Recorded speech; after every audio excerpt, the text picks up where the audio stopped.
Many years ago, in a very big city, there lived Adebayo and Ayomide. Adebayo and Ayomide had just gotten married 6 months ago. During their honeymoon, they have been involved in various activities in order to celebrate their new life together.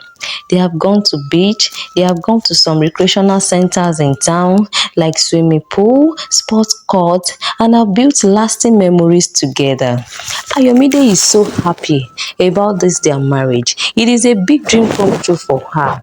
Her wish became hers and she has rode happily for the past few months. Ayomide wakes up every day staring at their wedding picture. She is so happy. She has suffered many heartbreaks in past. She has suffered many disappointments before she eventually settles down with Adebayo, the absolute love of her life. One evening, Adebayo returned from work. He was not looking happy at all. He was looking so tired and so sad. Ayomide welcomed Adebayo, but his response was not good. Ayomide collected his jacket and his bag as she happily takes it into the sitting room. Adebayo just went straight to the bedroom.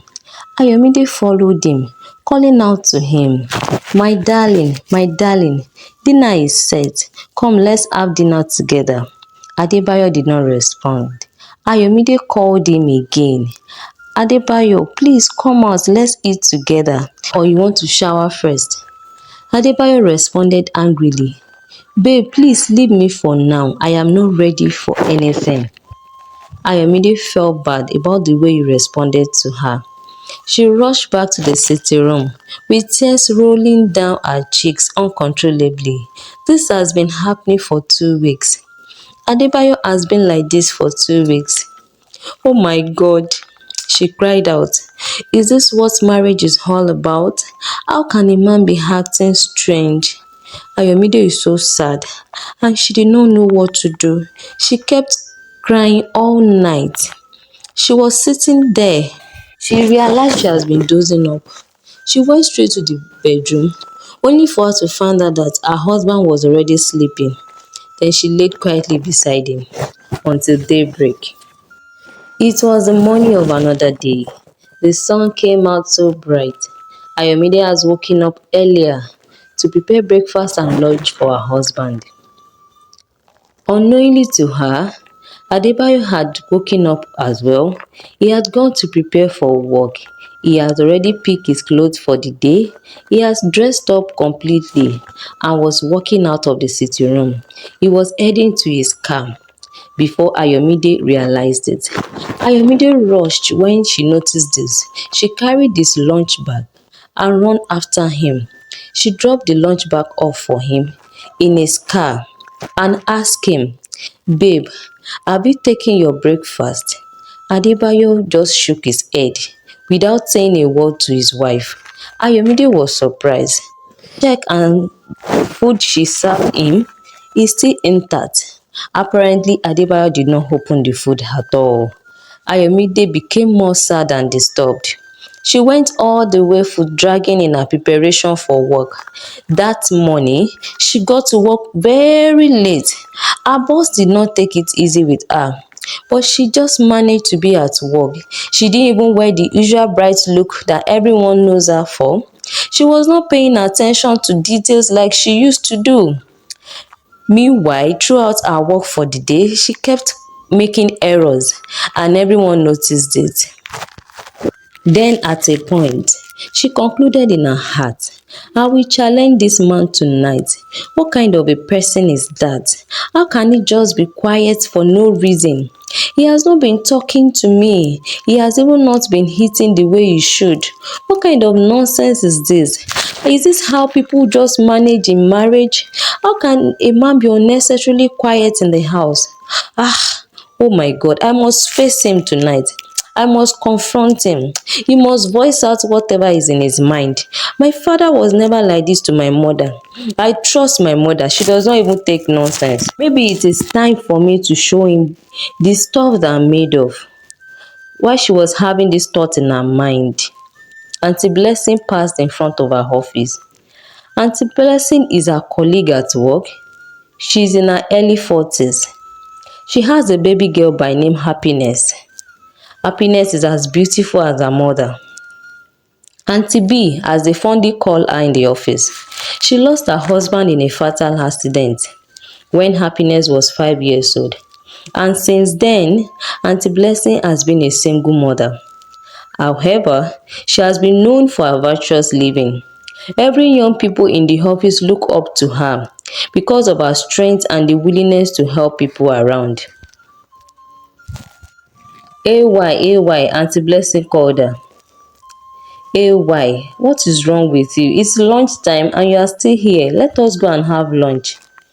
Auntie Blessing enters her office and sits right in front of Ayomide.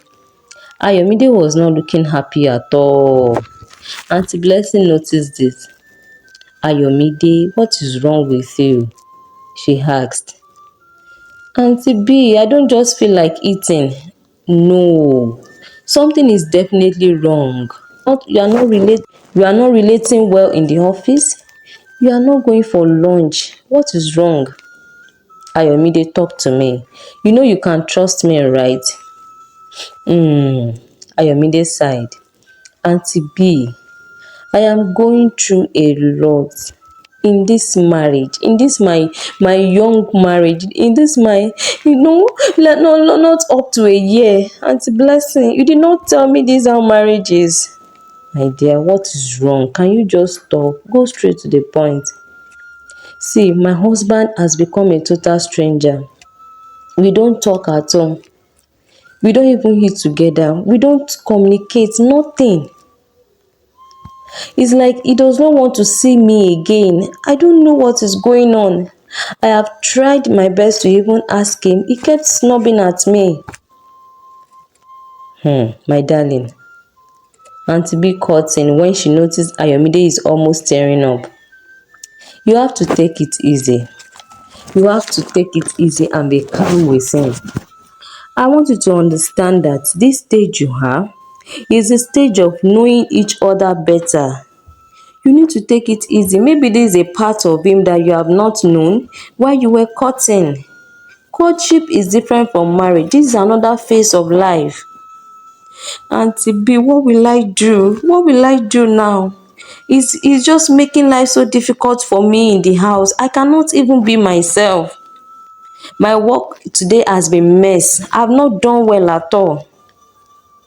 Okay, you know what you will do. Just try when you get home. Prepare his food, let him eat and relax. Then you can go ahead to meet him in the bedroom. Move close to him. You can ask him about some of your observations. Auntie B, sorry to interrupt. That man does not look like somebody that one will go and meet and start asking. He does not want to talk at all. He does not want to say anything. We have been like this for weeks in that house. How do you want me to talk to him? What will I do? Calm down, Ayomide. Calm down. There is a proper approach to every matter. Please take it easy. See, you cannot address him or talk to him from afar. You need to move closer to him. You need to be calm, be patient, take it easy, calm down on yourself. And then you will go to him. Auntie B, that man is unreasonable. He's so unreasonable. No, Ayomide, don't say that to your husband. This is your husband we are talking about. Don't say he's unreasonable. See, like I said, you are both in the stage of knowing each other better. So you have to be more patient. Understand this person. Understand this person. Okay, ma. Ayomide responded. This is it. Once you start the conversation, you don't need to start by querying him. Don't ask him too much questions. Just state your observations. And then I know that he will respond to you. You can go on to even touch him. When you are talking to somebody at a close range, it's better than standing at a distance. It will be like you are shouting. Do you understand? So please, when you are talking to your husband, do not raise your voice. Do not shout at him. Do not talk back at him. Don't make it look like a query. Just clarify things, okay? Auntie B, thank you very much. Ayomide responded. I will try to do this tonight. I just hope this will work. I need my peace and sanity back in that house. I need to rest my head. I am tired. I have had several thoughts in my head. I understand. I understand. So please just take it easy and do what I ask you to do. My dear, lunch time is over. We need to get back to work. Please, I have to go back to my office. Auntie Blessing hugs Ayomide and say, Ayomide, please take care of yourself and take it easy. Ayomide said thank you to her.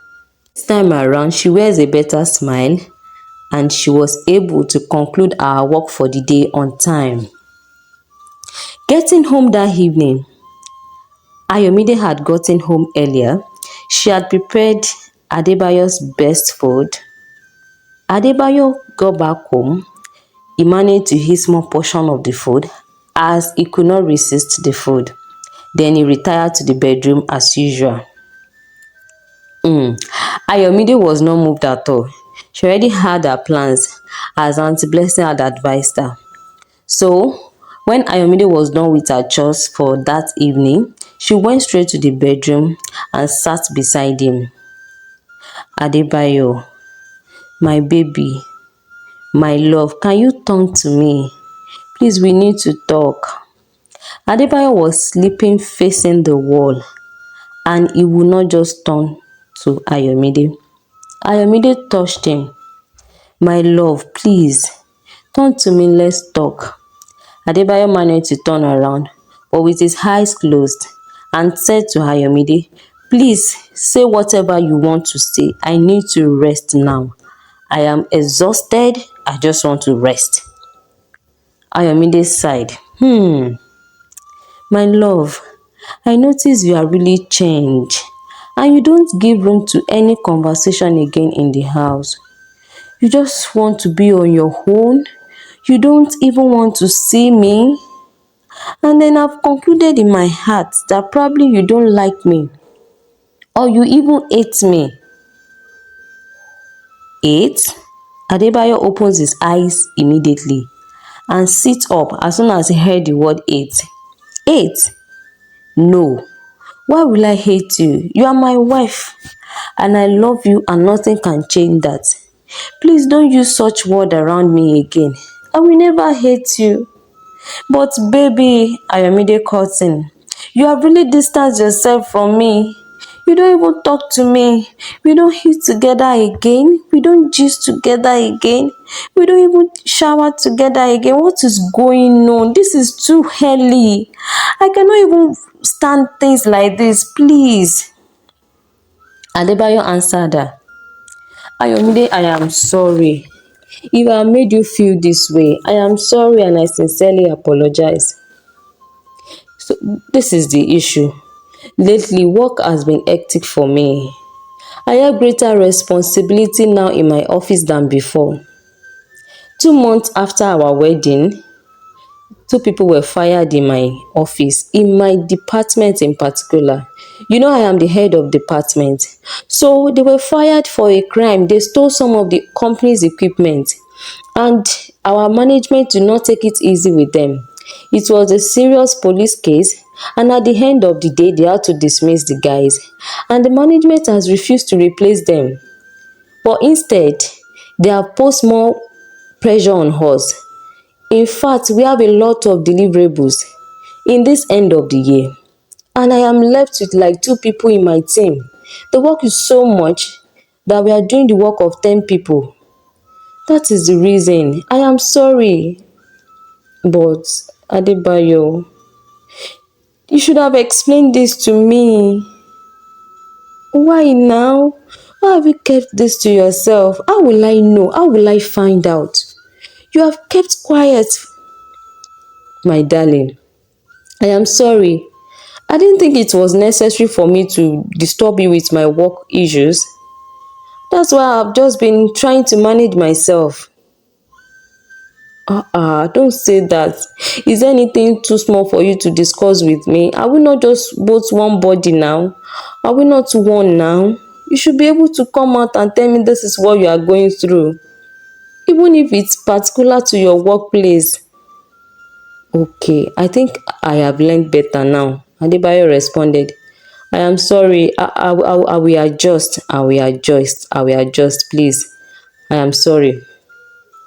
And darling, you don't hit. Why don't you hit again? I'm sorry. This is not intentional. It is not intentional. Most of the time, I get so busy with work that I don't eat the lunch that you pack for me. And when I realize that I will soon be on my way, probably in the evening, I will just have to eat the food. And I will get home full. That is the problem. I'm sorry. I will try to adjust. Okay, I understand. I think I understand you better. You have left me in the dark. You have left me in the dark. I have assumed so many things in my head. I'm so sorry. Maybe I should have asked you in a more polite way. It's okay, my darling. I am at fault too. It's all my fault. I should have opened up to tell you what is going on with me concerning my workplace. It's fine. I understand you too. Adebayo and Ayomide apologizes to each other and they both hug each other, and that night was not the same for the two of them. They become happy again and peace is restored to the home. This is what they say about communication. Communication in marriage is highly important. Everyone should learn how to communicate with each other. Whatever you are going through, learn to share with your spouse. Share your joy and share your pain. Nothing should be kept secret at all. Learn to communicate with your spouse.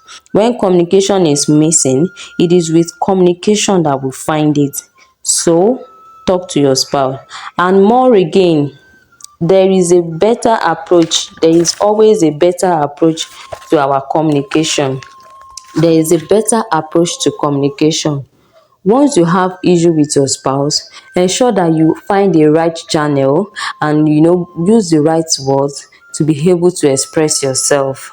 Not to shout at each other, not to nag, or not to raise voices, or not to start a fight. No matter how salient or less important an issue can be in the house, please adopt a proper way of communication.